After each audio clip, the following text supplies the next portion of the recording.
Sports app. It's Weird and Wonderful time. We're live from Arizona. We're starting with the wonderful Warriors in Portland. Brew, it's your guy, Shaedon Sharpe. My man. He's fantastic. Is he in the dunk contest? Yes, I believe. Yes. I hope so. Blazers win. So. Weird, Philly and Boston. You know, sometimes I think the cornet contest works, Nick. Other times it just looks ridiculous. Just jumping up randomly. Celtics win by. Terrible loss for Philly. Terrible loss. Jaylen Brown's out. Tatum does nothing. They're not on the same level. I know. That's about. They're not on the same level. Wonderful. Sacramento and Houston. Oh, here comes Şengün. Oh, to Jalen Green. Green has 41. Well, yes. More in this game in a second, which is right now. Weird. Closing seconds, Rockets and Kings. Eric Gordon gets called for this foul.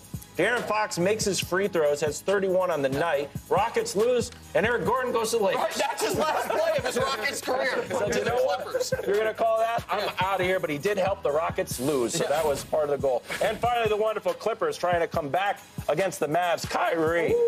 Too good. Kyrie finishes with 24 and 4. Huh? Eliciting statements in the post-game interview. We're moving on to... Told you the Mavs were going to win that, bro. That's a good call. Luka didn't have as big of a game. Mahomes' ankle getting better by the day. Oh, no. Here's the latest update from the man himself. Take a listen. Yeah, I don't think you'll know exactly until you get to game day. I'm definitely in a better spot. I definitely can move around better than I was moving last week or 2 weeks ago. And so it's just trying to continue to get the treatment and the rehab and get to as close as I can to 100%, and then rely on some adrenaline to let me do a little bit extra when I'm on the field. So it's going to be definitely better, more mobile, be able to move around a little bit better for sure, and then we'll see on game day how close to 100% I can be.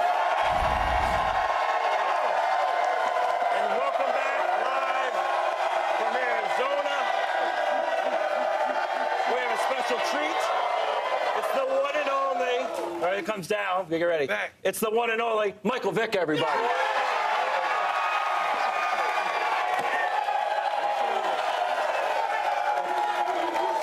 Nick, are you expecting Mahomes to be himself? By himself, I just want to make sure we're all talking about the same thing. The best quarterback we've ever seen. Right? Well, that's what we're expecting. Creative liberty there. Yeah, that's what I expect. Yeah. It's actually exactly what I expect. I think that. So there is Mahomes. We can show it to you real quick. Like, is he going to be regular season Mahomes? So regular season Mahomes, I think we show it to you. It's the best in every category there is. Like, okay, well, it is the playoffs. So if he's not going to be regular season Mahomes, is he going to be playoff Mahomes? It looks very different. Oh, no, it's still the best in everything we've ever seen. So we've talked about this at length, Mike. I respect the Eagles' pass rush.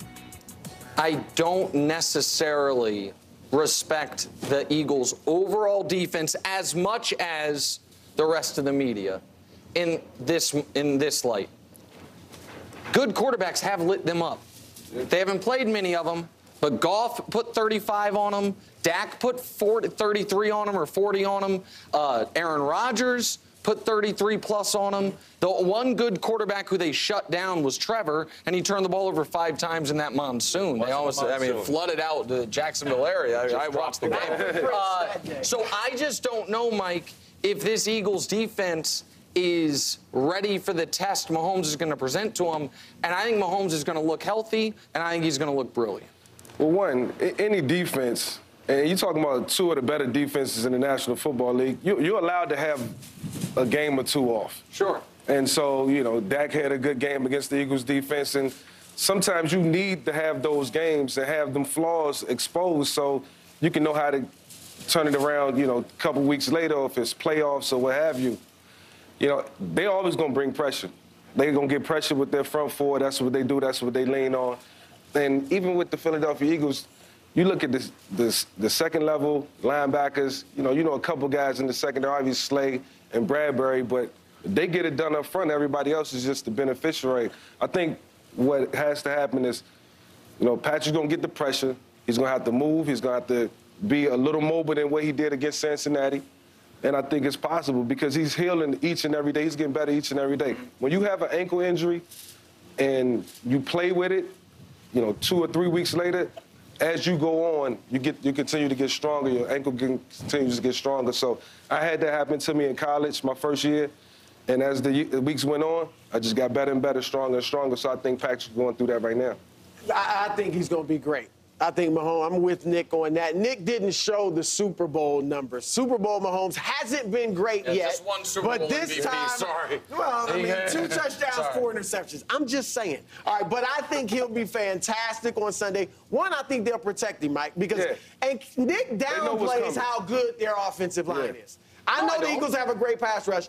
It makes Mahomes look better to say, the offensive line. They have a good offensive line. It's top 5 in the league. And against the pass, it is the best in the league in terms of pass protection. Right. So I think that they will keep him safe. And then I think they'll be able to run as well against Philly because they're great against the pass, but they're not that great against the run. They're bottom 10 on yards they allow per carry. So I think with Pacheco, they'll be able to run and open things up for Mahomes as well. So I do agree with you, Nick, that Mahomes going to have a great game. Mike, can I show you this graphic real quick? Yeah. It's about Mahomes' pre-ankle injury and post-ankle injury on how much he was running. He was having about 4 rushes a game. When he was healthy, it kind of went down, and, of course, he had the great run to seal the game when he drew the penalty. If you were Mahomes and you weren't 100% and you knew you could run, do you do it right away early in the game to put the fear in the Eagles when they're thinking, uh-oh, this guy's more mobile than we thought? Or do you keep that as a weapon in your back pocket, like, all right, if I need to, which it feels like he did now, I can get something and they're not expecting it? Now, you let them know right off the gate, I'm here to run it. If I got to pull it down, because when they go back to the sideline and they start dissecting what just happened, okay, we had 6 passes and 3 runs, 2 by Patrick. Now we got to change the defense up. We got to try to contain him some way, somehow, because we know now that's the 3rd element to his game. And he looking for receivers downfield, or he gonna take off and run it. That's part of what he do, and he's not gonna change that. And we seen like the game-winning play last week was. The play he made running the football when he was hurt. With the ankle far more injured than it is right now. And I do want to talk about Mahomes in the Super Bowl for a moment here. Because the overall numbers, Brew is correct, even though he always leaves out the rushing touchdown. So he has 3 touchdowns, 4 interceptions. Here's the deal.